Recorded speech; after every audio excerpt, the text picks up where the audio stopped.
तीन बातें आपको ध्यान में लेनी है। एक तो जो आपको 3 रुद्राभिषेक के पुण्य दिए गए और एक श्री विष्णु सहस्रनाम का पुण्य दिया गया उधारी। तो जो लोग सक्षम हैं वो लोग इसे जरूर कर लेंगे 1 वर्ष के अंदर। 1 वर्ष के अंदर ही जरूर कर लेंगे। जो सक्षम नहीं है, और ये चाहे दरबार में रह के करें और चाहे अपने घर में करें, कहीं भी कर सकते हैं। और जो सक्षम नहीं है, दरबार से प्रार्थना कर लेंगे कि हम अभी सक्षम नहीं है, हमारी हैसियत नहीं है, हम जब भी सक्षम होंगे 2, 4, 10, 20, 25 साल में हम जरूर करेंगे। ये आपके पास पुण्य बने रहेंगे, आप स्वस्थ रहेंगे। लेकिन ध्यान रहे कि वाकई में आप सक्षम ना ही हो, अन्यथा सक्षम नहीं हो जाएंगे। ये भी ध्यान रखिएगा। दरबार से चोरी नहीं, ईश्वर से कभी चोरी नहीं। कर सकते हैं तो जरूर करेंगे, यहाँ करें चाहे अपने घर में करें, करें जरूर। ये आपके पुण्य हैं जो आपको सदा आपके साथ रहेंगे और आपके काम आते हैं। हर जगह काम आते हैं, बीमारियों में काम आते हैं, तमाम रुके कामों में सहयोग में काम आते हैं, दुश्मनों के आगे काम आते हैं, रोजी रोजगार में काम आते हैं। सब जगह पुण्य आपके काम आते हैं। तमाम संकटों से बचाते हैं पुण्य आपको। आप स्वयं अनुभव करते होंगे दरबार में कि हवन के पुण्य आपके पास आते हैं तो आपके जीवन में क्या परिवर्तन आता है। घरों में जो हवन अभी तक आप करते रहे वो सब खा जाते थे आसुरी शक्तियाँ, पितृ खा जाते थे, उल्टा परेशान करते थे। ये पुण्य आपके पास सुरक्षित है, इसलिए आप शक्ति में हैं। और जो लोग नौ हवन कर चुके, यहाँ पे जो अगियारी मिलती है सामने काउंटर पे, वो जब भी कोशिश करें, कोई अच्छा समय हो, मौका हो, जो सक्षम हो रोज कर सकते हैं। सक्षम नहीं है तो कभी शनिवार को कर लिया, या कभी कोई अमावस्या में कर लिया, पूर्णिमा में कर लिया, वो करते ही हैं। और जो लोग दीक्षा ले लेते हैं उसके बाद अपने मंत्र को दशांश सिद्ध करने के लिए अगियारी का प्रयोग करते हैं तो हवन नहीं करना पड़ता। अगियारी जलती रहती है और अपना माला जप करते रहते हैं, दशांश हवन सिद्ध हो जाता है। दशांश जो आपका पुण्य होता है वो सिद्ध होता रहता है। तो उसके लिए भी है, तो वो करते रहेंगे, उससे आपको दरबार से कंटिन्यूटी आपकी बराबर बनी रहेगी। दूसरा है कि तमाम नासुरी शक्तियों के आपके साथ रहने के कारण जो आप में सूजन आ जाती है मस्तिष्क में स्थूल रूप से, वो सूजन नष्ट करने के लिए दरबार में लेप है, उस लेप का लेपन करना है सिर के ऊपर। ध्यान रखें, अभी आपको स्क्रीन पे दिखाया जाएगा लेपन कैसे करते हैं। वो 1 घंटे का लेप होता है, कपड़ा रख के ऊपर लेप रखा जाता है, 1 घंटे रहता है, कपड़ा हटा दीजिए तो लेप हट जाए। बहुत सिंपल होता है। जब तक ये सूजन बनी रहती है आप में, तब तक आप में तमाम रोग बनते हैं, तमाम प्रकार के आप में समस्याएं बनती हैं, भ्रम बनते हैं, और मस्तिष्क और शरीर के बीच में तालमेल टूट जाता है इस सूजन के कारण। तो मस्तिष्क और शरीर एक दूसरे को समझ नहीं पाते, एक दूसरे के ऑर्डर जो हैं वो रिसीव नहीं कर पाते। उससे शरीर और मन दोनों रोगी होने लगते हैं और आप में तमाम प्रकार के रोग उत्पन्न होते हैं, असाध्य रोग बनने लगते हैं।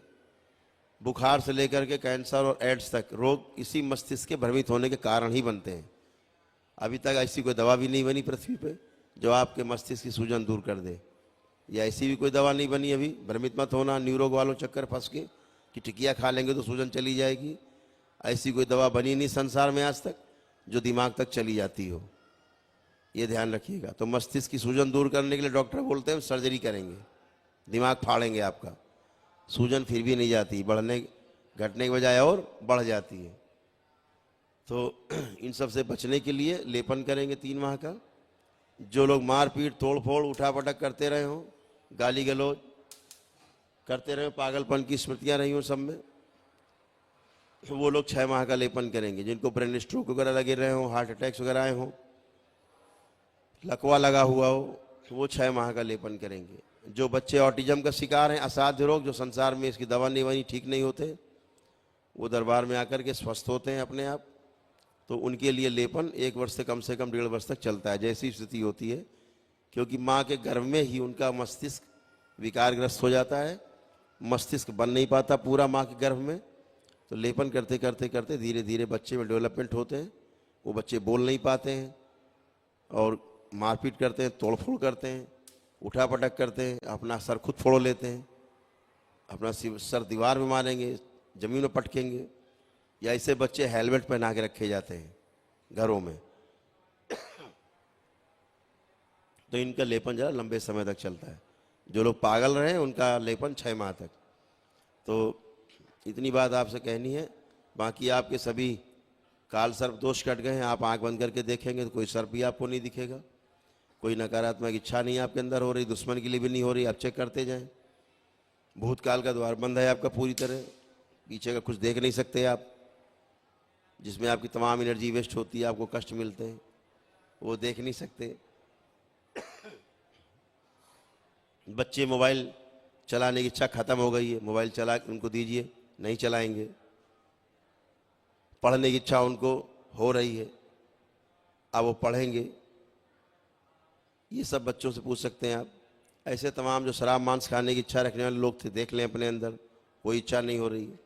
तो इसको आपको मेंटेन रखना है।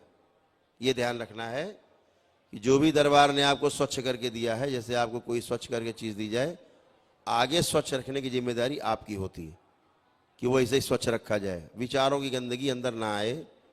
हम अच्छा सोचें, अच्छा करें, अच्छा देखें, अच्छा बोलें, अपने आप समंदर अच्छा अच्छा स्टोर होता जाएगा। अभी तक की सारी गंदगी आपकी न्यूट्रल कर दी गई है, जीरो कर दी गई है। गंदगी का अकाउंट बिल्कुल नील है। तो आपकी गंदगी का अकाउंट बिल्कुल नील है, जीरो है। आप चेक कर सकते हैं, कोई विकार आपके अंदर नहीं है। जो डिप्रेशन थे, डिप्रेशन समाप्त हो गए, किसी को डिप्रेशन नहीं है किसी प्रकार का। जिनको डिप्रेशन थे सब नील। लेकिन लेपन करेंगे 6 माह का, ध्यान रखेंगे। मस्तिष्क में सूजन बहुत ज़्यादा होती है। तो ये सब तमाम चीज़ें जो गंदगी हैं वो सब जाती हैं। लेकिन जिम्मेदारी आपकी बनती कि आप अच्छा अच्छा सोचें। आप गंदा गंदा सोचें, फिर किसी के बारे में बुरा बुरा सोचें, तो वो गंदगी फिर आपकी स्मृति बन के और आपके अकाउंट में फिर धीरे धीरे धीरे धीरे स्टोर होगी। इससे सूजन बढ़ती दिमाग की। सबका अच्छा हो, उसमें अपना भी अच्छा हो, ऐसा भाव रखें, ठीक है? तो कोई कर्म भोग भी नहीं बनेगा। इसको आपको ध्यान रखना है। तंत्र मंत्र टोना टोटका जादू टोना के चक्कर में पड़ना नहीं है। सीधे ईश्वर की प्रार्थना करिए, ईश्वर से प्रार्थना करिए, भगवान भोलेनाथ से, माता कामाख्या से प्रार्थना करिए, जिन्होंने आपको स्वस्थ किया है, अच्छा किया है, उनसे प्रार्थना करिए। बहुत लोग पूछते हैं, फ़ोन आते हैं उस पर व्हाट्सएप पर मैसेज आते हैं, लोग हमसे बताते हैं, गुरुजी पूछ रहे हैं, गुरुजी वो हम संतोषी माता की पूजा करते थे, करते रहे? ये कौन सी संतोषी माता है? जितने लोग भी करते रहे हैं सबको त्वचा रोग हैं। अपने में झांक के देख लो। जितने लोग भी करते रहे सब में त्वचा रोग हैं। क्यों? श्रापित हैं। ठीक? जो लोग भी संतोषी माता का व्रत करते रहे हैं, संकटा माता का बैठ के सुहागले खिलाते हैं, वो श्रापित देवी है। जो भी उसकी पूजा आराधना नाटक करता है, ज्यादा औरतें ज्यादा करती हैं, उन्हें त्वचा रोग से लेकर के कोढ़ तक होता है। ध्यान रखिएगा।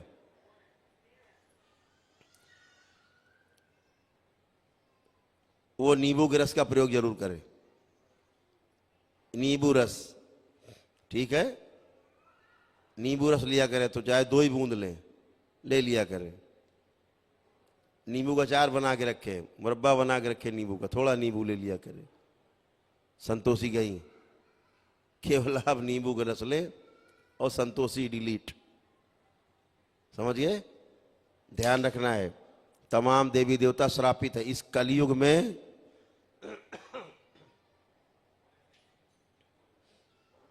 अरे ले आई, ले आई। नहीं, इससे नहीं जाएगा, वो बार बार कफ अंदर करते हैं, बार बार आता है।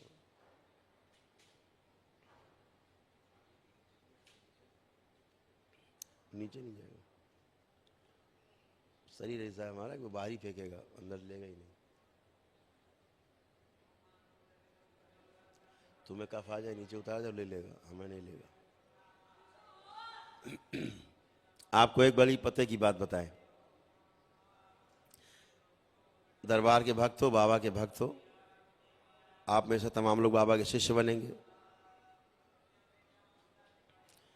जानकारी रहना आवश्यक है। इस कलयुग में भूत प्रेत पितृ ये सब बहुत छोटी समस्या है।